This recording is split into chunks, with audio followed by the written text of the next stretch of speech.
Good afternoon, ladies and gentlemen. You are welcome to Translation and Interpretation. I'm Toro David, translator and interpreter. As we are on international commercial terms, we have seen so many rules and conditions involved in this international transaction. But now we will see the financial side of it, such as the financial instruments, which are bill of exchange, promissory note, documentary credit, overdraft, and other financial instruments. But what is uh, important here and mostly used in international transaction, we have bill of exchange, um, documentary credit, promissory note, and overdraft. But in this video, we will explain two of them, and the rest will be in the next video. So first of all, what is bill of exchange? A bill of exchange, a bill of exchange is a written order signed by a person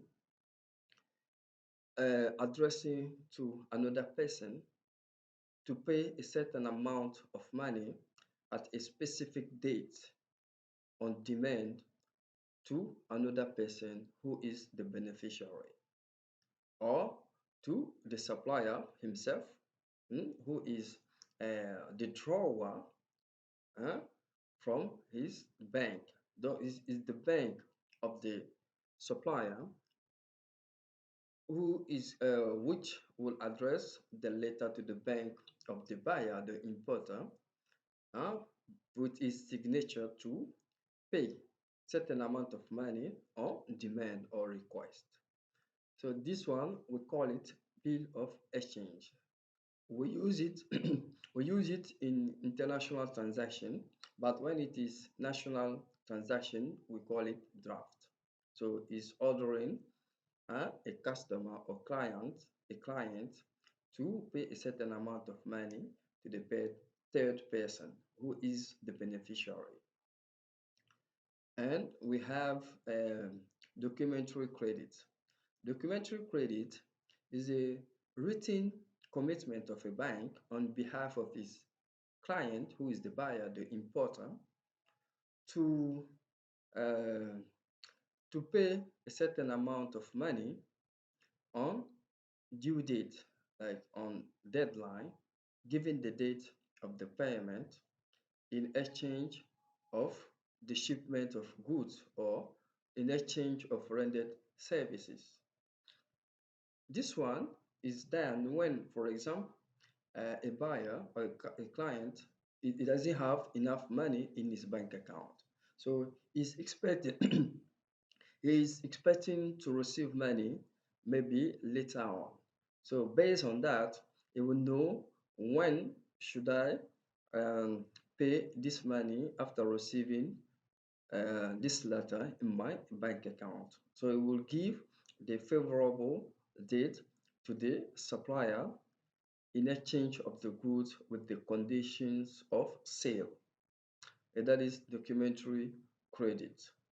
So documentary credit is a written commitment hmm, on behalf of the buyer. Like it's the bank which will write a commitment letter that this bank account holder in our institution will be committed to pay this amount of money on this date in exchange of the goods or rendered services mentioning or mentioned in the um, contract of sale.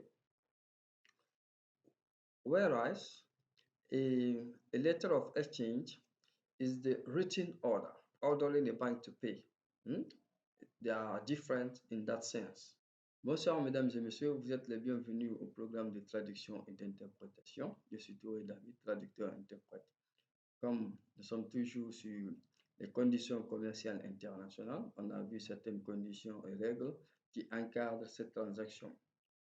Aujourd'hui, on va voir les instruments financiers qui rentrent dans cette transaction pour le règlement en échange des services rendus ou de de l'expédition des marchandises selon la commande passée par le client.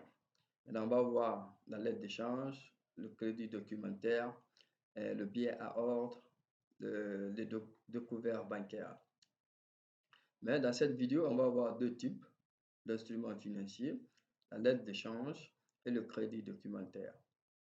La lettre d'échange, c'est une lettre qui est adressée à une banque ou l'acheteur a un compte bancaire. Donc, adressée à cette banque pour payer à une tierce personne une certaine somme d'argent à une date précise. Mais cette tierce personne peut ne pas être une autre que le fournisseur. C'est-à-dire, la banque peut ordonner la banque de payer son client parce qu'il lui a rendu service, donc il doit le payer à cette date. Maintenant, celui qui adresse euh, euh, cette lettre de demande, celui qui adresse cette lettre à une autre banque, on l'appelle le tireur, et la banque qui reçoit cette lettre est appelée la tirée. Bon, c'est au féminin la tirée. Mais nous avons le masculin, le tiré. Donc, le bénéficiaire, la tierce personne, c'est lui qui va recevoir le paiement. Ou c'est le fournisseur lui-même qui va recevoir le paiement, hein, à date. Maintenant, si le fournisseur envisage de régler une autre personne ou bien de donner cet argent-là à une autre personne, il va adresser une lettre à la banque du client ou de l'acheteur de payer à date comme mentionné dans les conditions de vente à une autre personne, une tierce personne qui sera le bénéficiaire de ce paiement. Donc le terme ici, le tireur, le tiré ou la tirée est le bénéficiaire. Donc c'est ça, hein, la lettre de change. Après, nous avons le crédit documentaire. Le crédit documentaire, c'est quand la banque du client adresse une lettre de promesse d'engagement à un fournisseur, c'est-à-dire à la banque du fournisseur, parce que le fournisseur a un compte bancaire, une lettre d'engagement pour payer en échange des marchandises selon les conditions de vente et les conditions requises par l'importateur, de payer à une date précise.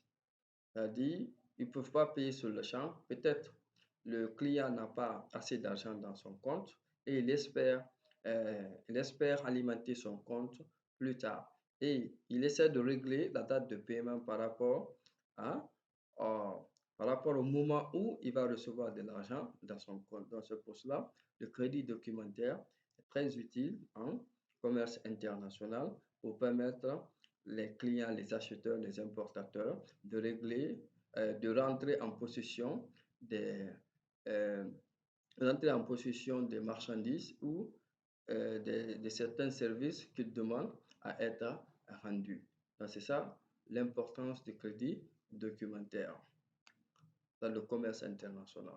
Donc, après le crédit documentaire, on va voir le billet à ordre avec les découvertes bancaires dans la prochaine vidéo. Donc, mesdames et messieurs, merci pour votre attention et surtout prêtez attention aux termes bancaires. Bon, c'est les termes qui sont utilisés dans le domaine bancaire comme le tireur, le tiré, le bénéficiaire, la personne tierce.